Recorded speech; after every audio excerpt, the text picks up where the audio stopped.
Concept Chers Voisins, c'est une solution proposée par Réciprocité, Solar et le groupe Logement Français, associés dans une convention de recherche-action avec l'Université Lyon 3, qui se propose de travailler sur un triple défi sociétal qui est le vieillissement de la population, la baisse du pouvoir d'achat, parfois la paupérisation des personnes les plus fragiles, et le délitement du lien social. Il se trouve que Solar venait de réhabiliter une résidence importante à Saint-Germain-en-Mont-d'Or et que toutes les conditions semblaient réunies pour que la partie ingénierie sociale du concept puisse être appliquée. Grâce à ce partenariat, nous avons créé Chers Voisins et nous offrons à nos locataires sur nos territoires, à la métropole de Lyon, à Saint-Germain-en-Mont-d'Or, dans le Pays de Gex et à Aix-les-Bains, pour pratiquement 1200 familles, un nouveau mode d'habiter et qui permet en fait de transformer un petit peu le positionnement du locataire qui devient réellement acteur de son habitat plutôt que consommateur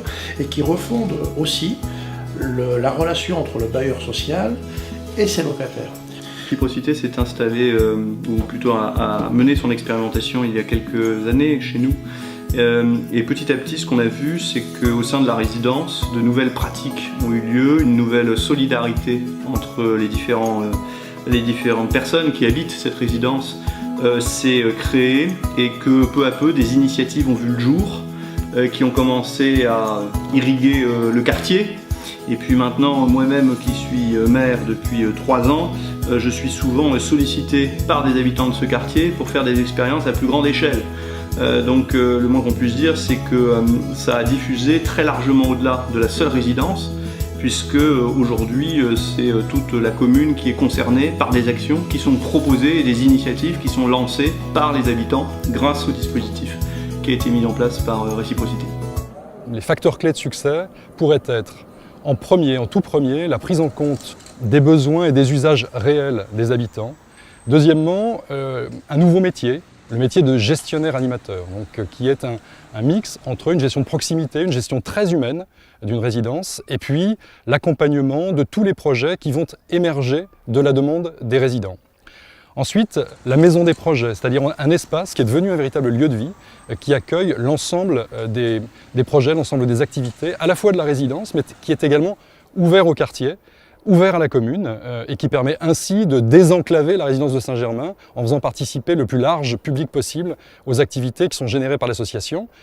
Alors aujourd'hui, on a 52 familles de résidents qui adhèrent à l'association. On développe plusieurs projets, notamment le club sportif qui est animé par 2 référents. On a lancé ce club sport avec des règles et puis pour que ça fonctionne bien. Et par la suite, on a acheté du matériel un peu partout et puis du coup, maintenant, on a une salle de sport qui est assez complète. Le club jardin qui est également animé par 2 autres référents. Quand je parle de référents, c'est des résidents habitant sur les platanes. Un club bricolage qui a également son référent et un club plutôt festivité où on va développer des actions comme la fête des voisins, le vide-grenier, et voilà, de l'événementiel. La participation active de nos locataires à travers ces clubs, surtout le ménage et la prise en charge des espaces verts, leur font baisser réellement leurs charges. Au final, sur un an, ils font une économie d'un loyer net. Ce qui s'y passe, pour moi, est assez exemplaire de ce qui devrait se passer dans le logement social à grande échelle en France. C'est-à-dire remettre de l'humain dans le logement social. Depuis le début, on considère que le logement social, finalement, ce sont des murs, des appartements qu'on crée et des gens qu'on met dedans. On a perdu depuis un siècle, petit à petit, la présence humaine dans les immeubles, les concierges, dans les grandes villes d'abord, mais aussi dans les petites bourgades. Et aujourd'hui, je considère que le fait de remettre de l'humain dans la machine, mais en comptant en plus sur les habitants, qu'on met dans la dynamique, c'est la solution, c'est le logement social du futur, très clairement.